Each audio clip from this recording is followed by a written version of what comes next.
Hi friends, welcome back. నెట్ఫ్లిక్స్లో streaming అవుతుంది straw అనే మూవీ. తెలుగు డబ్బింగ్ చాలా బాగా చేశారు. జస్ట్ 1 hour 40 minutes ఉంది. ఫ్యామిలీ అయితే కూడా చూడొచ్చు. అడల్ట్ కంటెంట్ ఎక్కడా లేదు. Directed by Tyler Perry. ఇదొక హాలీవుడ్ మెలో డ్రామా థ్రిల్లర్. మరి ఈ మూవీ ఎలా ఉందో చెప్తా. రెగ్యులర్గా వాచ్ చేస్తున్న వారు కూడా సబ్స్క్రైబ్ చేసుకోవట్లేదు భయ్య. వీడికి ఒక లైక్ వేయండి, నచ్చితే సబ్స్క్రైబ్ చేసుకోండి, కొంచెం సపోర్ట్ ఇవ్వండి. ఫస్ట్లీ బేసిక్గా ప్లాట్ ఏంటంటే, జన్నయ్య అనే ఒక సింగిల్ మదర్ ఉంటుంది. తన పాపకి ఒక హెల్త్ ప్రాబ్లం, కష్టాలకు కేర్ ఆఫ్ అడ్రస్ అనమాట. ఒక సిచ్యువేషన్లో ఒక మర్డర్ కేసులో ఇరుక్కుంటుంది. అండ్ పోలీసులు కూడా మిస్అండర్స్టాండ్ చేసుకుని తనని దొంగ అనుకుంటారు. మరి జనయ్య ఆ సిచ్యువేషన్ నుండి ఎలా బయటపడుతుంది అనేదే మిగతా స్టోరీ. మరి మూవీ నాకు ఎగ్జాక్ట్గా ఏమనిపించిందంటే, మూవీ ఫస్ట్ హాఫ్ అంటే ఒక 45 minutes వరకు మూవీ అదిరిపోద్ది. ఆ సెటప్ అంతా అబ్బా భలే సెట్ చేశారా అనిపించింది. ఫస్ట్ హాఫ్ మూవీ థ్రిల్లర్ మూవీలో అనిపిస్తుంది. సెకండ్ హాఫ్ ఎమోషనల్ డ్రామా నడుస్తూ ఉంటుంది. ఈ రెండింటికి ఫిక్స్ అయితే పర్లేదు, చూడొచ్చు. ఓవరాల్గా నాకు మూవీ పర్వాలేదు భయ్య, డీసెంట్ వాచ్ అనిపించింది. కానీ చాలా బొక్కలు కూడా ఉన్నాయి, అవి ఇప్పుడు చెప్తా, అప్పుడు మీరు డిసైడ్ అవ్వండి. సెకండ్ హాఫ్ స్టార్ట్ అయిందా, అబ్బా సెంటిమెంట్ అయితే పీక్స్కి వెళ్ళిపోద్ది. ఓవర్ సెంటిమెంట్ అయిపోయింది.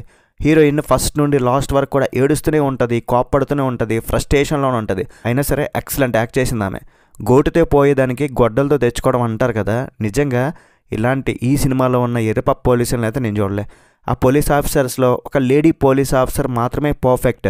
హీరో ఎంతో సాఫ్ట్గా మాట్లాడుతుంది. మిగతా పోలీసులు అయితే ఏం చెప్పేది వాళ్ళు వినరు. ఎవడైనా దొంగ లేదా తీవ్రవాది, వాళ్ళ డిమాండ్స్ పోలీసులు జాగ్రత్తగా వింటారు. అసలు వీళ్ళు ఆమె చెప్పేది కూడా వినడానికి ఇంట్రెస్ట్ చూపించరు. ఇదైతే నాకు అసలు నచ్చలేదు. అసలు ఏమీ లేని దానికి, చాలా సింపుల్గా అయిపోయేదానికి ఏదేదో చేస్తుంటారు. ఇదంతా సెకండ్ హాఫ్ గురించి మాట్లాడుతున్నా. ఫస్ట్ హాఫ్ అయితే నాకు ఎక్కడ ప్రాబ్లం లేదు. సెకండ్ హాఫ్ ఆ బ్యాంక్ మేనేజర్తో హీరోయిన్ సీన్స్, వాళ్ళిద్దరి మధ్య వచ్చే మాటలు ఎమోషనల్గా ఉంటాయి. అది ఫస్ట్ బాగానే అనిపిస్తుంది. బట్ అవి రిపీట్ అవ్వడం వల్ల ఒరే అవనరా బాబు, ఈ సెంటిమెంట్ నేను తట్టుకోలేకపోతానరా అనే ఫీలింగ్ వచ్చింది. అండ్ హీరోయిన్ కూడా ఏమీ లేని దానికి అది చేస్తూ ఉంటుంది అనమాట. చాలా చిరాకు అనిపిస్తుంది ఉంటుంది. ఎందుకంత ఓవర్ యాక్షన్ అక్కడ ఏమీ లేని దానికి అనిపించింది. నేను దొంగన కదా, ఇదిగో సరెండర్ అయిపోతున్నా అని ఫస్టే చెప్పేసి బయటికి వెళ్ళిపోతే అయిపోద్ది కదా.